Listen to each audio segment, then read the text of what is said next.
Assalamualaikum warahmatullahi wabarakatuh. Apa kabar mahasiswa semuanya? Semoga Anda dalam keadaan sehat walafiat. Sesuai dengan kontrak pembelajaran, pada hari ini kita akan belajar bersama-sama terkait topik aspek etik legal dan pendekatan budaya dalam pemberian terapi komplementer. Saya Siddiq Awaludin selaku fasilitator yang akan memberikan topik ini. Saya yakin Anda semua sudah menyiapkan topik ini karena RPS sudah dibagikan beberapa minggu yang lalu. Kurang lebih selama 50 menit ke depan, Anda semua yang hadir di forum kuliah online ini harus mampu.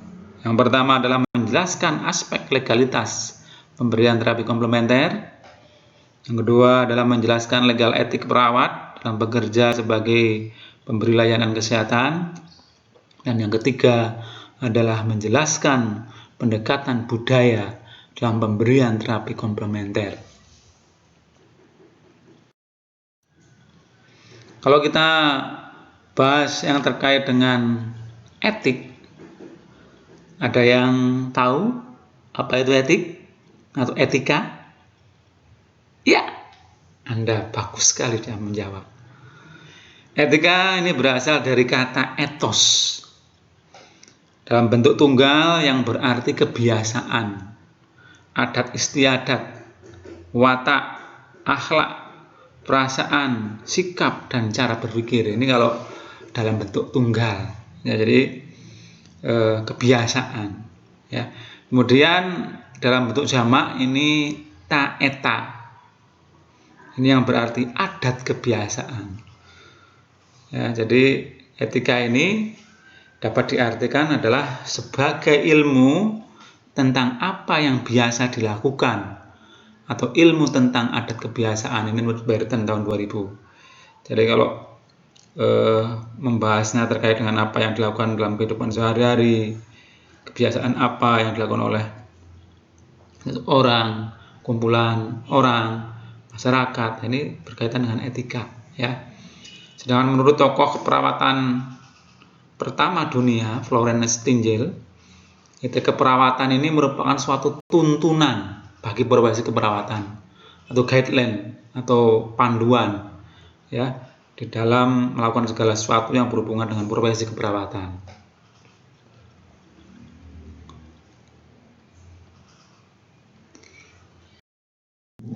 Sebagai seorang perawat, kalau Anda ini masih calon perawat, ya, nanti kalau begitu sudah mendapat ijazah dan mendapat sertifikat kompetensi dan uji kompetensi dan Anda sudah disumpah menjadi seorang perawat, nah ini kode etik ini harus dipatuhi dan ini menjadi pedoman, ya, oleh setiap perawat dimanapun dan kapanpun. Apa saja kalau kita lihat kode etik perawatan ini adalah pernyataan standar profesional yang digunakan sebagai pedoman perilaku dan menjadi kerangka kerja untuk membuat keputusan. Kemudian aturan yang berlaku untuk seorang perawat Indonesia dalam melaksanakan tugas atau fungsi perawat ini adalah Kode Etik Perawat Nasional Indonesia. Ini ada bukunya.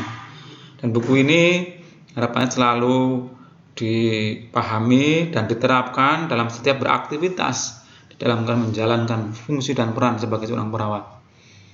Nah, di mana seorang perawat harus selalu berpegang teguh terhadap kode etik ini, sehingga apabila terjadi kejadian pelanggaran etik ini harapannya bisa dihindarkan dan tidak akan terjadi kalau kita paham betul kode etik perawatan. Ada beberapa aspek legal dalam praktik keperawatan, ya. Di legal itu apa? Legal itu ya sesuai dengan aturan hukum yang berlaku dan ini berkaitan dengan perundang-undangan. Kalau etika tadi ya berkaitan dengan adat istiadat, kebiasaan, tapi kalau misalkan dengan legal berarti sesuai dengan aturan hukumnya. Itu perbedaannya antara etik dan legal, ya. Nah, Nah, asuhan keperawatan yang legal itu dapat diartikan sebagai praktik keperawatan yang bermutu dan taat pada aturan, hukum, serta perundang-undang yang berlaku. Nah, kalau kita acuannya ya ada undang-undang kesehatan jelas itu yang menaungi undang-undang turunannya, dan ada undang-undang yang itu khusus di keperawatan, yaitu adalah undang-undang keperawatan. Dan ini wajib dipatuhi ya, supaya dalam melaksanakan aktivitas kegiatannya perawat ini bisa melakukan dengan baik dan terbebas dari hal-hal yang melanggar hukum tentunya. Nah, apa itu keperawatan? Kalau kita lihat keperawatan ini, saya yakin kalau sudah secara definitif Anda semua sudah belajar di semester-semester awal. Dan kita akan ingatkan kembali bahwa keperawatan ini adalah suatu bentuk pelayanan atau tindakan keperawatan yang tentunya dilakukan oleh seorang perawat. Nah, tidak hanya dilakukan oleh seorang perawat saja, tetapi harus didasarkan pada prinsip-prinsip ilmiah dan seni keperawatan, karena memang di dalam perawatan ini ada prinsip-prinsip ilmiah, karena dalam melakukan segala aktivitas tentunya sudah berdasarkan metode ilmiah, dan itu sudah berdasarkan evidence, kejadian real yang nyata di lapangan, diteliti ya, dicari yang terbaik dan itu diterapkan, dan tentunya menggunakan seni keperawatan, karena subjek dari aktivitas keperawatan adalah manusia, dan manusia ini sangat unik, sehingga di dalam melakukan pendekatan, melakukan kegiatan, melakukan tindakan keperawatan ini harus menggunakan seni. Bagaimana mendekatinya? Apalagi seperti kita ketahui bahwa setiap pasien itu pasti datang ke pusat pelayanan kesehatan membawa budayanya masing-masing. Nah, ini tentunya harus butuh seni untuk melakukan pendekatan perawatan, apalagi nanti mau melakukan tindakan terapi komplementer. Nah, ini harus dengan seni ya. Tentunya seni dan prinsip tersebut akan digunakan untuk praktik perawatan profesional ya. Nah, apa itu praktik keperawatan profesional ya?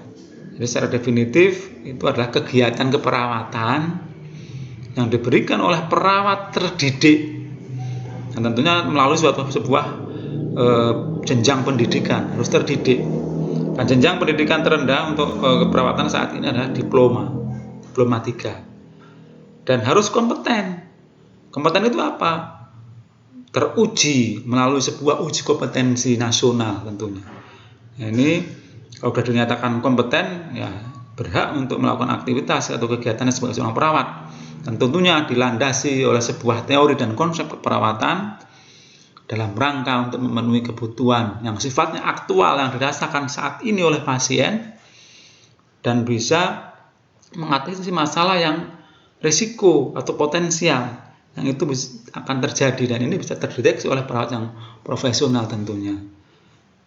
Anda semua sebagai calon perawat, nah ini harus memperhatikan ini dari awal, karena itu kalau sudah tertanam bahwa kita akan melakukan praktik perawatan profesional sampai akhirnya nanti Anda menjadi seorang perawat, Anda tinggal melaksanakannya sesuai dengan jenjang pendidikan Anda dan kompetensi Anda tentunya ya.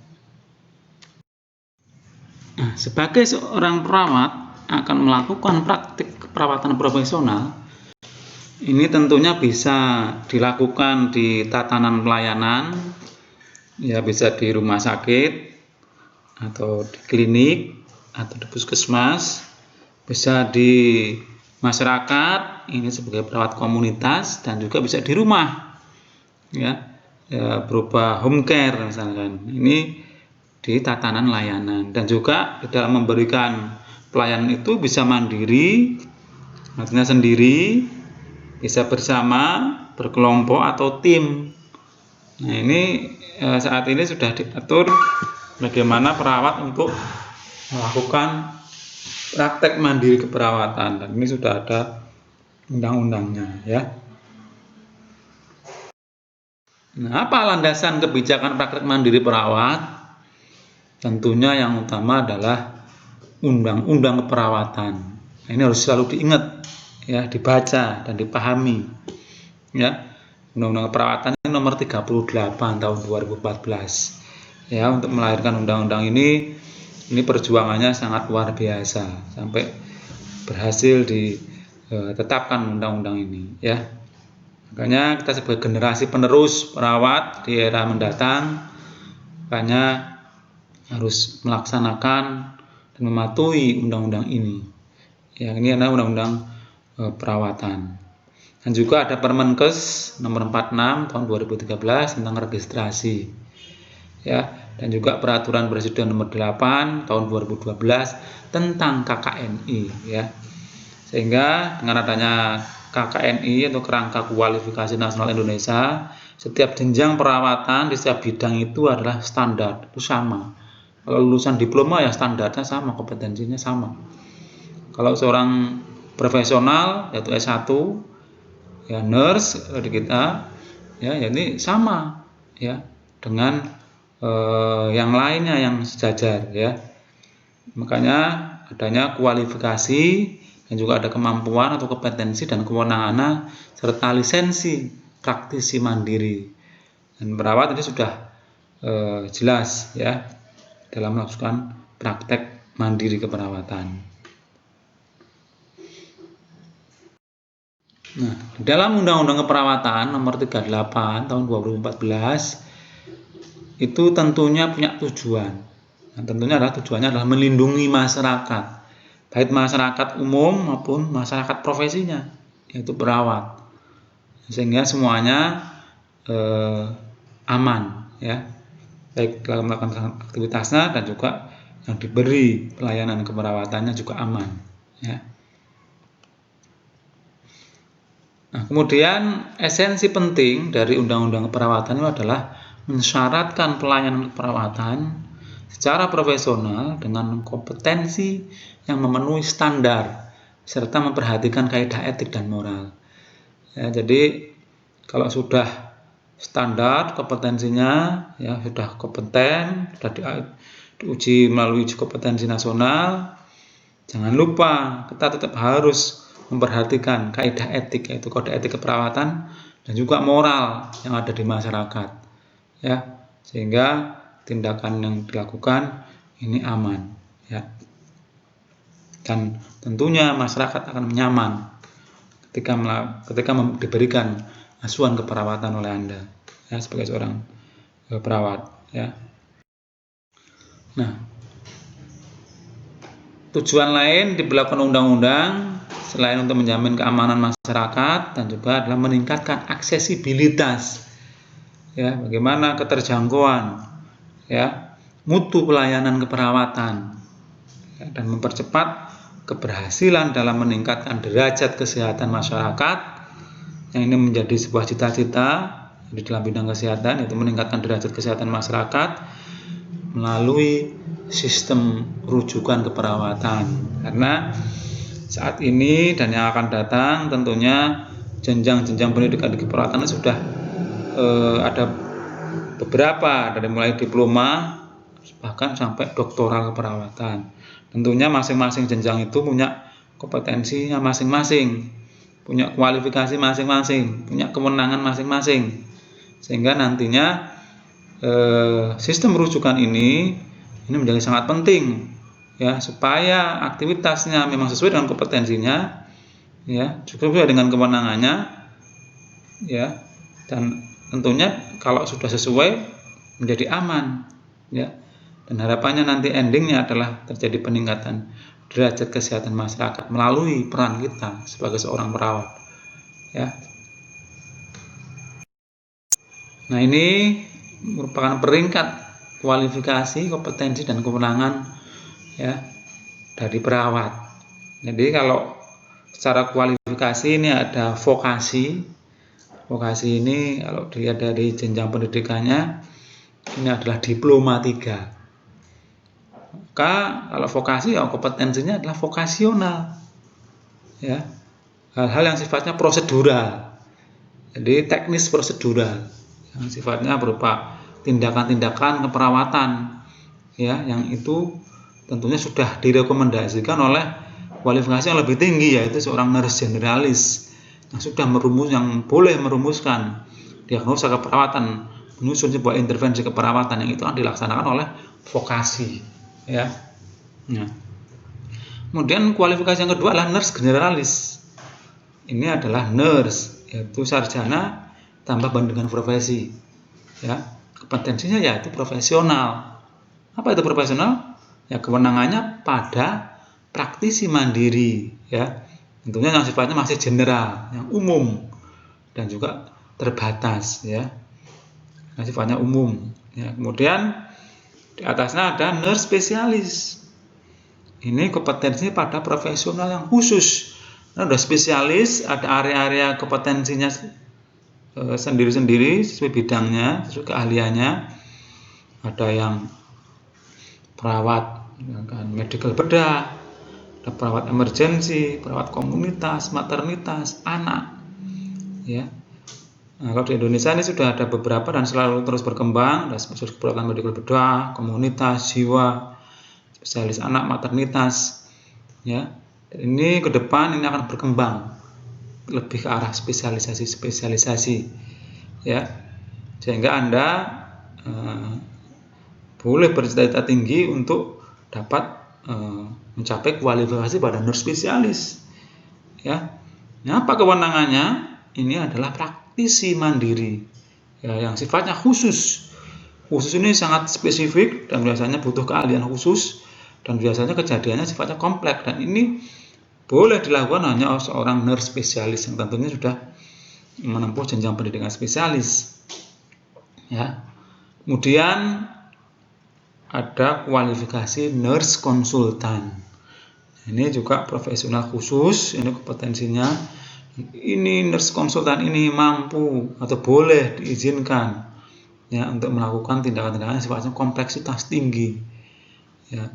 Ini tentunya ada kompetensi yang harus dimiliki. Nah, ini kalau ada jenjang pendidikannya ini bisa doktor keperawatan, ya. Ini harus mampu menjadi rujukan tertinggi di dalam menyelesaikan masalah keperawatan, ya.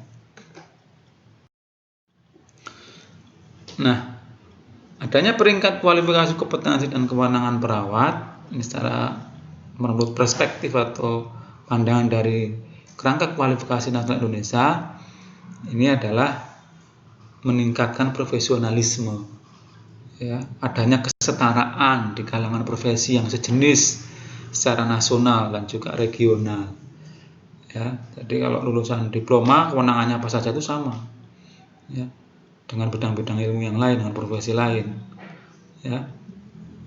Generalis, nurse generalis juga sama, ya, levelnya sama, ya.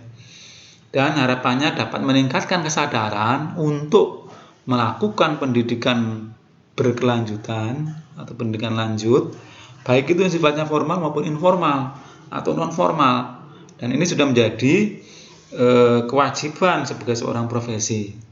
Perawat, mulai dari Anda nanti begitu Anda lulus nurse, Anda jangan sampai berhenti pada pendidikan nurse.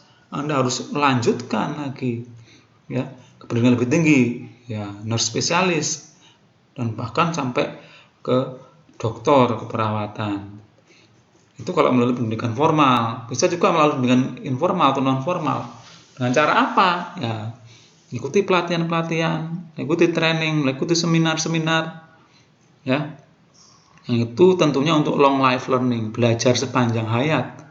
Nah, kalau itu dilakukan terus-menerus, ini maka akan terbentuk suatu sumber daya keperawatan yang berkualitas, karena akan selalu mengupgrade ilmunya, mengupgrade kompetensinya, mengupgrade skillnya. Ini terus-menerus sehingga terjaga kualitasnya, ya, begitu. Ada yang mau melanjutkan pendidikan spesialis? Ya, Anda, ya. Tentu bagus sekali, itu adalah sebuah cerita yang sangat mulia bagi Anda. Nah, ini kerangka kualifikasi nasional Indonesia atau KKNI ini sudah ditetapkan tahun 2010 yang lalu, dan ini sudah dijalankan di semua profesi termasuk kita. Nah, dalam KKN ini merupakan sistem independen dan merupakan jembatan antar sektor pendidikan dan pelatihan untuk membangun sumber daya nasional yang qualified, ya, atau qualified person dan tersertifikasi atau certified person melalui skema yang formal, non formal, informal, job training atau pengalaman kerja. Nanti yang ada ini sangat baik sekali. Jadi ada berbagai jenjang untuk mencapai jenjang tertinggi itu bisa didapatkan tidak hanya melalui pendidikan formal, ya, ada hanya non formal pun bisa, sehingga nanti ada jalur-jalurnya sendiri-sendiri, ada mekanisme bridging sendiri untuk mencapai suatu level tertinggi, ya, mencapai kualifikasi yang tertinggi, ya. Jadi banyak jalur. Nah, ini yang spesifik ke arah keperawatan, yaitu sumber daya manusia keperawatan. Bahwa kalau kita lihat dari jenjang pendidikannya di sini, ya, ini kalau kita lihat, kalau diploma ini adalah kalau level KKN ini adalah level 5. Ini diploma keperawatan, nah, pendidikannya pendidikan vokasi. Nah, sarjana keperawatan, berarti kalau Anda nanti hanya lulus S.Kep, ini tidak ada levelnya. Makanya kalau Anda nanti begitu lulus sarjana keperawatan harus melanjutkan ke pendidikan profesi, yaitu pendidikan nurse. Karena nggak ada itu levelnya. Level 6 itu di keperawatan tidak ada. Adanya level 7. Ini adalah nurse generalis. Ya, itu. Kemudian kalau Anda melanjutkan pendidikan ke S2 keperawatan, yaitu magister keperawatan, dan juga termasuk nurse spesialis keperawatan, ini levelnya level 8. Ya. Nanti kalau Anda melanjutkan lagi ke jenjang pendidikan doktor keperawatan, ya, S3 keperawatan, nanti Anda menjadi seorang nurse konsultan. Ini adalah levelnya level tertinggi menurut KKN, yaitu level 9.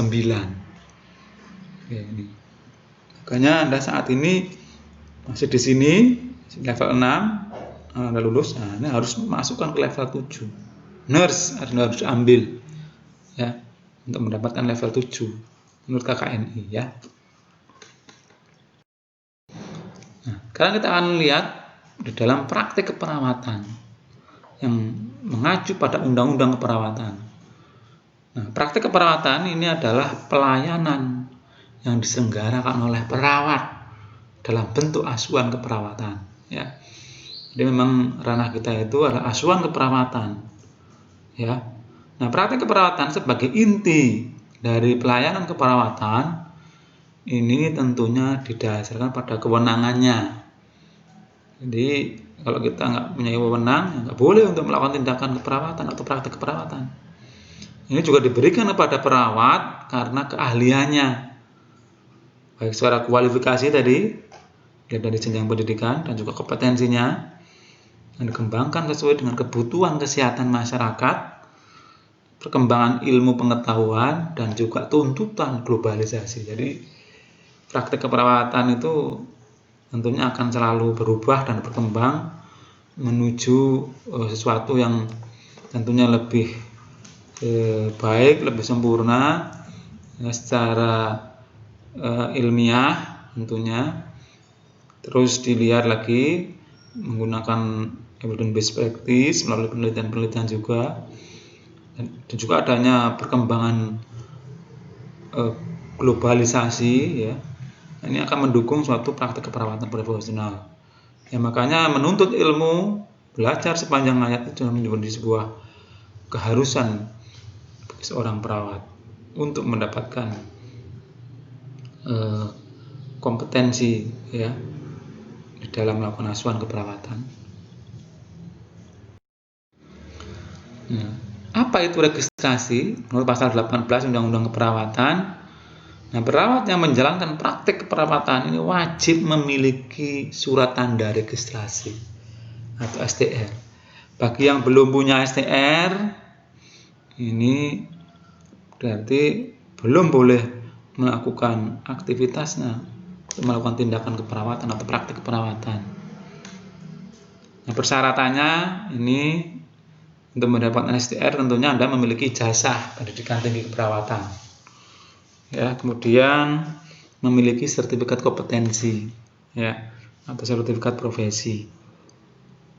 Kemudian tentunya memiliki surat keterangan sehat, baik fisik dan mental. Dan juga harus memiliki surat pernyataan telah mengucapkan janji atau sumpah profesi. Jadi harus disumpah dulu. Ya. Kalau mengikuti sumpah tidak boleh, karena nanti ada surat, ya, pernyataan, ya, bukti sumpah profesi.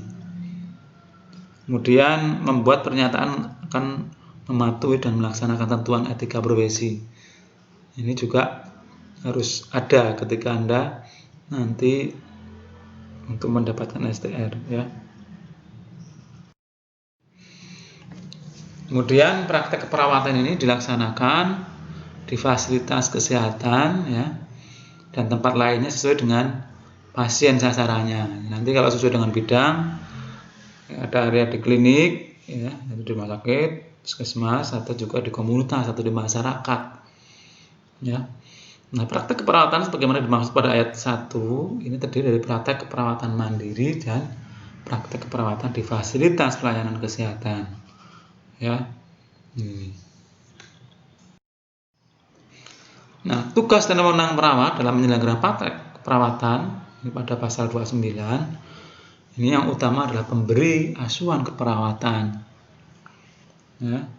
Kemudian ada penyuluh atau konselor bagi klien, pengelola pelayanan keperawatan, peneliti, ya. Kemudian pelaksana tugas berdasarkan pelimpahan wewenang, ya. Dan juga pelaksana tugas dalam keadaan keterbatasan tertentu. Ya, jadi kalau misalkan dalam kondisi emergensi, misalkan ada pasien yang butuh tindakan intervensi di mana tidak ada kesehatan lain, Anda diberikan kewenangan, ya, itu namanya dalam kondisi keterbatasan untuk menyelamatkan hidup, tentunya berdasarkan kompetensinya, ya. Kalau nggak bisa misalkan melakukan tindakan intubasi, ada pasien yang harus diintubasi, ya, di situ tidak ada kesehatan lain dan sangat menolong, mengancam jiwa. Kalau Anda nggak mampu, ya nggak boleh, karena Anda nggak kompeten, ya. Nah, ini kemudian tugas pemberi asuhan keperawatan di bidang upaya kesehatan perorangan ini antara lain adalah melakukan pengkajian keperawatan secara holistik, psiko-sosial, spiritual, ya. Nah, ini harus komprehensif di dalam mengkaji, termasuk kultural, ya. Kemudian menetapkan diagnosis keperawatan. Kalau Anda nanti seorang nurse, jadi boleh untuk mendiagnosis keperawatan, menentukan diagnosisnya apa. Kemudian merencanakan tindakan keperawatan berdasarkan panduan, ya, tentunya, ya. Kemudian dan juga berdasarkan kondisi klinis pasien saat itu. Kemudian melaksanakan tindakan keperawatan berdasarkan rencana yang sudah ditetapkan, dan kita evaluasi lagi, ya, hasil yang sudah Anda lakukan. Kemudian juga melakukan rujukan, misalkan ada masalah-masalah yang tidak bisa tertangani, Anda dirujuk ke level pendidikan atau yang punya wewenangan yang lebih tinggi. Dan kalau Anda seorang perawat profesional, ya, nurse generalis, bisa dirujuk ke nurse spesialis, ya, sesuai dengan area yang spesifik tadi. Juga memberikan tindakan pada keadaan gawat darurat sesuai dengan kompetensinya, memberikan konsultasi perawatan dan berkolaborasi dengan dokter, ya. Kemudian juga melakukan penyuluhan kesehatan, termasuk juga konseling, ya. Kalau pendidikan kesehatan penyuluhan mungkin Anda diperkenankan nanti kalau menjadi seorang konselor ini harus ada kompetensi tersendiri dan harus mengikuti pelatihan dulu untuk menjadi seorang konselor, ya, karena ada yang sangat spesifik juga. Dan juga harus melakukan penata laksanaan pemberian obat pada klien sesuai dengan resep ya, tenaga medis dan atau obat bebas dan obat bebas terbatas. Itu semuanya adalah pemberi asuhan keperawatan di bidang upaya kesehatan perorangan ya. Nah, sebagai pemberi asuhan keperawatan di bidang upaya kesehatan masyarakat, di dalam pasal 30 ayat 2 juga ada melakukan pengkajian keperawatan kesehatan masyarakat, baik itu di tingkat keluarga, kelompok atau masyarakat. Ya. Kemudian menetapkan permasalahan keperawatan juga kesehatan masyarakat, membantu penemuan kasus penyakit. Ya. Dengan adanya screening permasalahan yang ada di masyarakat, ini Anda bisa membantu menemukan kasus baru. Ya. Kemudian merencanakan tindakan keperawatan kesehatan masyarakat, melaksanakan tindakan keperawatan kesehatan masyarakat. Kemudian melakukan rujukan kasus, mengevaluasi tindakan keperawatan kesehatan masyarakat, melakukan pemberdayaan masyarakat. Nah ini kalau di institusi kita ini yang jadi hal utama, dan Anda harus mampu ya, memberdayakan masyarakat. Ini karena ini menjadi penciri kita ya, di Unsud. Nurse Unsud harus mampu melakukan pemberdayaan masyarakat dimanapun dan kapanpun Anda. Ini tertuang juga ini di dalam Undang-Undang Keperawatan ya. Kemudian juga mengelola kasus ya. Dan juga di sini tertuang secara jelas adalah melakukan penata laksanaan keperawatan komplementer dan alternatif. Jadi ketika Anda nanti melakukan atau memberi intervensi terapi komplementer, ini boleh ya, tentunya sesuai dengan kompetensi Anda. Kalau Anda terbukti mampu, ya, ada buktinya, Anda tersertifikasi, ya, sudah belajar, ya, Anda boleh memberikan terapi komplementer ini pada pasien Anda untuk membantu di dalam mengatasi permasalahan kesehatannya. Ya, ini sudah legal. Ya. Nah, di dalam bentuk praktek mandiri, kalau Anda nanti melanjutkan pendidikan lebih tinggi menjadi nurse spesialis, Anda boleh melakukan terapi modalitas keperawatan konvensional. Ya. Anda juga boleh melakukan terapi keperawatan komplementer dan juga terapi kolaboratif. Ya. Dan juga harapannya ini harus selalu dikoordinasikan pada nurse praktisi lanjut atau advanced nurse practitioner. Kalau di layanan keperawatan ada ini, ya, Anda belum jadi nurse praktisi lanjut, ya, ini perawat spesialis tentunya. Nah, kalau Anda sebagai seorang generalis, tentunya Anda juga diperkenankan, ya, juga melakukan terapi modalitas keperawatan konvensional untuk mengatasi permasalahan, misalnya seperti mengatur posisi, ya, melakukan pemberian terapi nafas dalam, ya. Ini bentuk modalitas keperawatan konvensional, ya. Nah, nanti kalau Anda menambahkan menjadi keperawatan komplementer yang sesuai yang Anda pelajari dan Anda kuasai, ini boleh, ya. Tentunya terbukti melalui sertifikat, ya, yang Anda harus dapatkan nanti, karena banyak sekali terapi komplementer itu yang harus dikuasai, dan ini sangat membantu, ya, dalam mengatasi permasalahan pasien. Semakin Anda banyak menguasai terapi komplementer, ya, nah, semakin Anda nanti bisa kesempatan membantunya sangat lebih luas lagi, dan Anda bisa akan lebih dicintai oleh pasiennya karena Anda mampu mengatasi permasalahan dengan terapi komplementer, ya. Ini.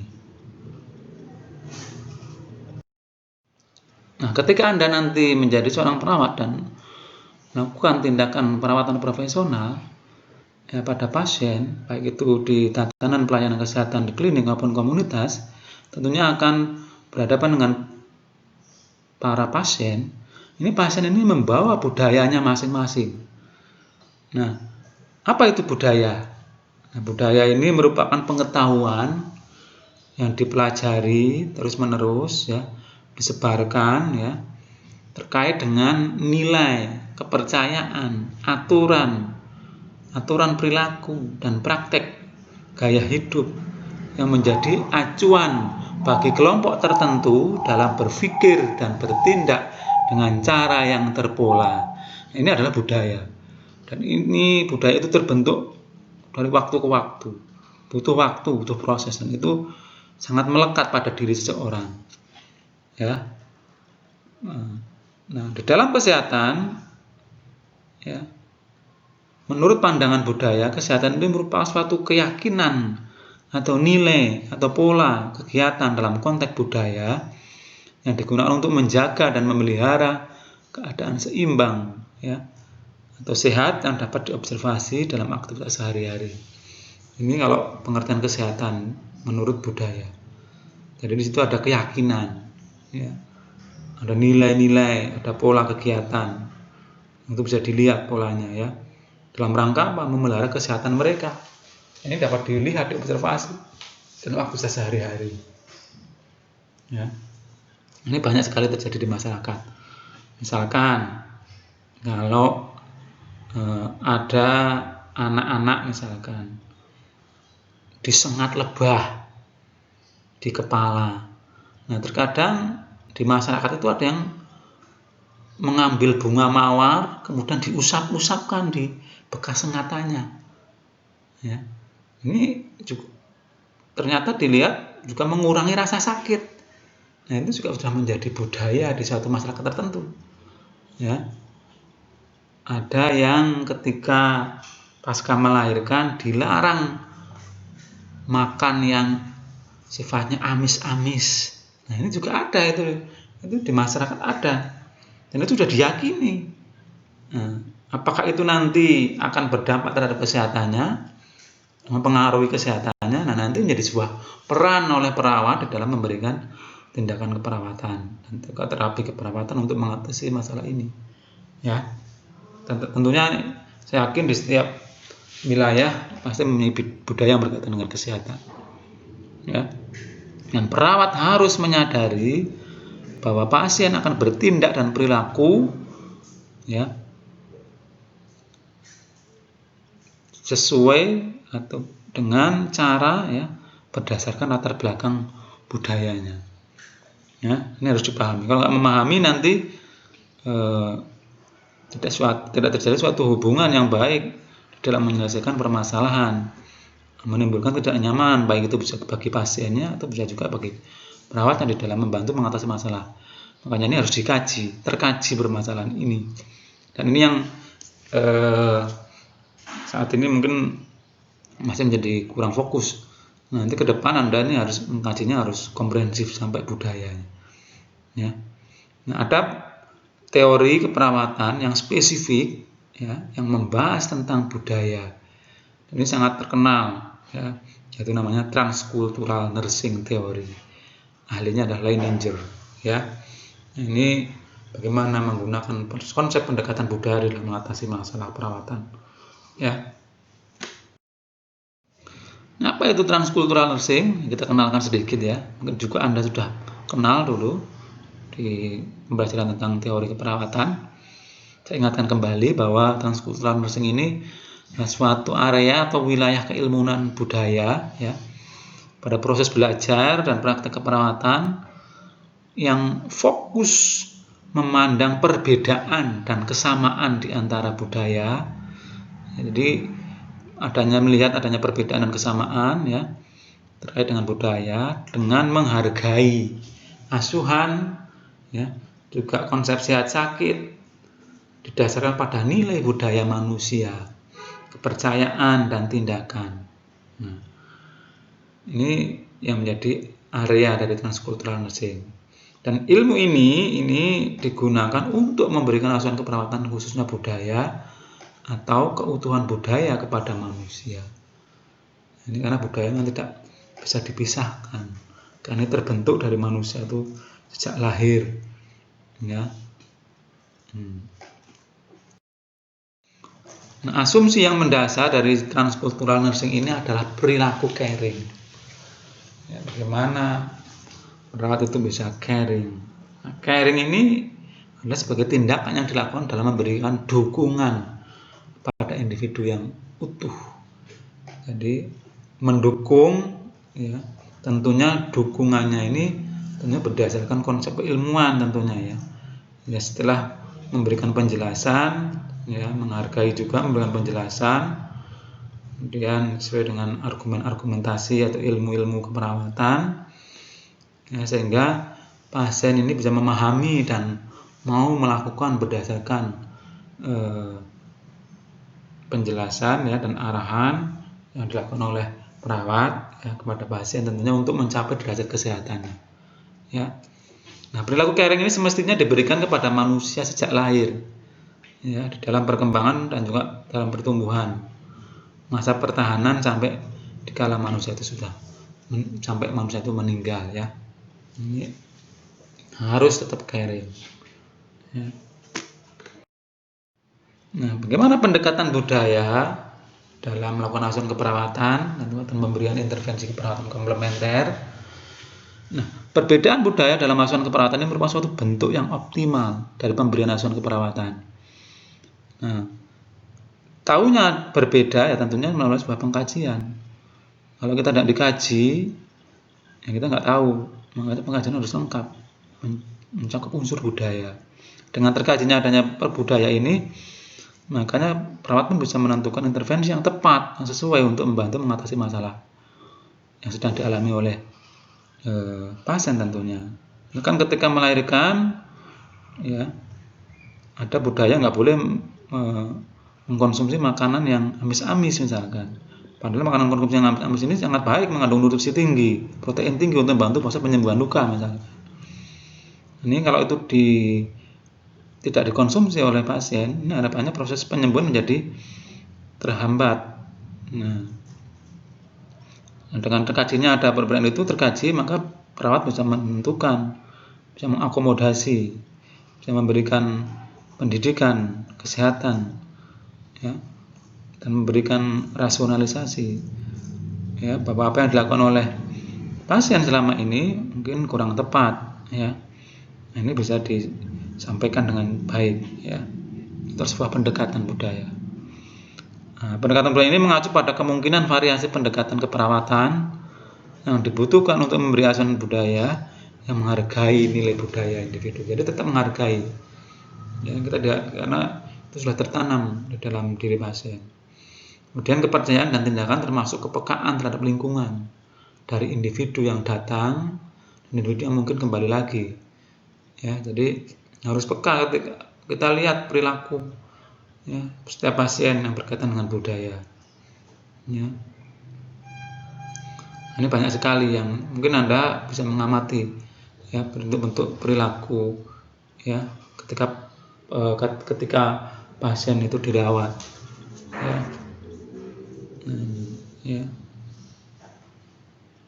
Ini Anda bisa harus menggali, mengkaji, sehingga juga Anda harus peka, ya, sehingga Anda bisa memberikan intervensi keperawatan yang optimal. Nah, caring ini adalah tindakan langsung diarahkan untuk membimbing. Nah, dengan caring ini harapannya Anda sebagai perawat harus membimbing, mendukung, dan juga mengarahkan individu, keluarga, atau kelompok kepada keadaan yang nyata, real, ya, berbasis bukti, ya, sebuah riset, ya, dan juga termasuk antisipasi kebutuhan untuk meningkatkan kondisi kehidupan manusia, ya. Nah, ini peran ini, ya, harus bisa dilakukan oleh setiap perawat, ya. Namanya adalah cultural care. Nah, apa itu cultural care? Ini adalah berkenaan dengan kemampuan kognitif, ya, untuk mengetahui nilai, kepercayaan, dan pola ekspresi yang digunakan untuk membimbing, mendukung, atau memberi kesempatan pada individu, keluarga, atau kelompok untuk mempertahankan kesehatannya, untuk tetap sehat, ya, menuju sehat, ya, berkembang dan bertahan hidup dalam keterbatasan, dan mencapai kematian yang damai tentunya. Ini adalah cultural care. Ini harus dipelajari, ya, karena itu merupakan sebuah kemampuan kognitif. Dan kemampuan kognitif ini harus dipelajari, ya. Anda semua harus mampu melakukan cultural care ini, ya. Ada juga namanya cultural imposition.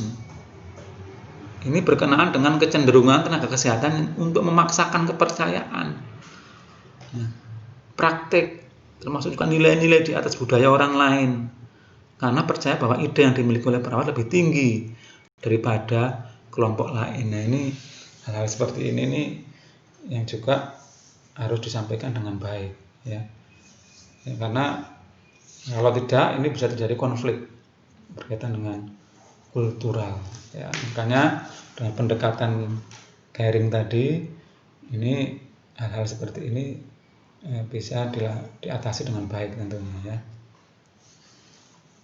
Memaksakan kalau itu memang akan mengancam kesehatan, penyampaiannya yang harus sesuai, ya. Walaupun nanti hak-haknya tetap ada di pasien, ya. Kemudian ada cultural shock. Apa itu cultural shock?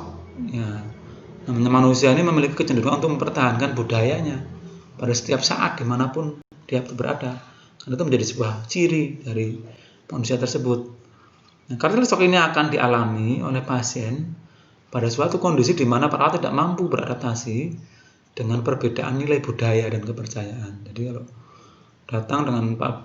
pasien datang dengan budayanya dan perawat tidak mampu beradaptasi, memaksakan diri, maka akan menimbulkan shock budaya, ya, pada pasien, lalu juga perawatnya.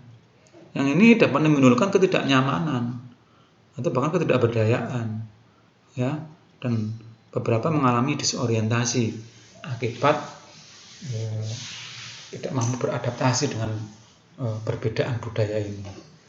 Makanya perawat sebagai tenaga kesehatan harus mampu beradaptasi, ya, dan mampu mengadaptasikan dari pasiennya apabila ada budaya yang dibawa ketika berada di pusat pelayanan kesehatan, dan itu akan mengganggu terhadap permasalahan kesehatannya yang saat ini sedang terjadi. Nah, ini harus diatasi dengan baik, ya.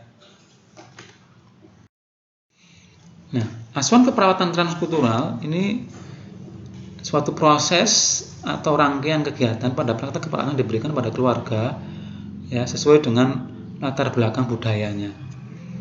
Nah, ini ditujukan untuk mendirikan individu, ya, kelompok atau masyarakat sesuai dengan budaya individu, keluarga, dan masyarakat tersebut, ya.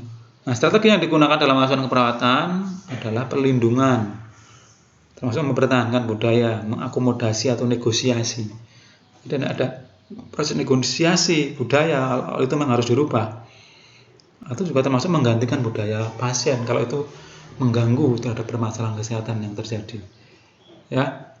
Nah, perawat perlu mengkaji bagaimana pandangan pasien terhadap sehat sakit yang terjadi, bagaimana mengkaji kebiasaan berobat atau mengatasi masalah kesehatan sebelumnya, atau mengetahui alasannya mencari bantuan kesehatannya untuk apa, alasan memilih pengobatan alternatif, dan persepsi klien tentang penggunaan dan pemanfaatan teknologi dalam mengatasi permasalahan kesehatan saat ini, ya. Nah, ini perlu dikaji, ya, sehingga nanti kalau itu terkaji dengan baik, maka solusi bisa didapatkan, ya, karena tergali. Nah, ada pedoman di dalam intervensi terapi komplementer dengan pendekatan budaya, ya.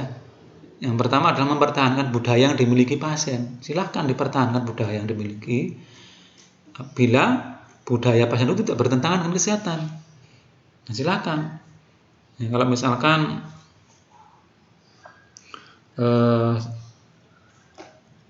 ketika minum obat, misalkan ini harus minum air putih yang dibawa dari rumahnya dulu, karena itu diberikan oleh misalkan kepala sukunya. Kalau itu air putih tidak ada kandungan zat-zat yang lain, itu silakan, itu tidak bertentangan sama air doa misalkan, itu silakan, itu tidak mengancam dan tidak mengganggu kesehatannya. Tapi juga ada yang mengakomodasi, menegosiasi budaya. Apabila budaya yang dibawa oleh pasien itu kurang menguntungkan kesehatan, coba dinegosiasi untuk dirubah, ya. Dan yang ketiga harus merubah langsung.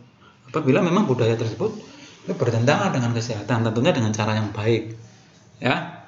Sehingga pedoman inilah yang akan digunakan nanti ketika Anda melakukan terapi komplementer, ya. Itu yang bisa saya berikan, semoga bermanfaat.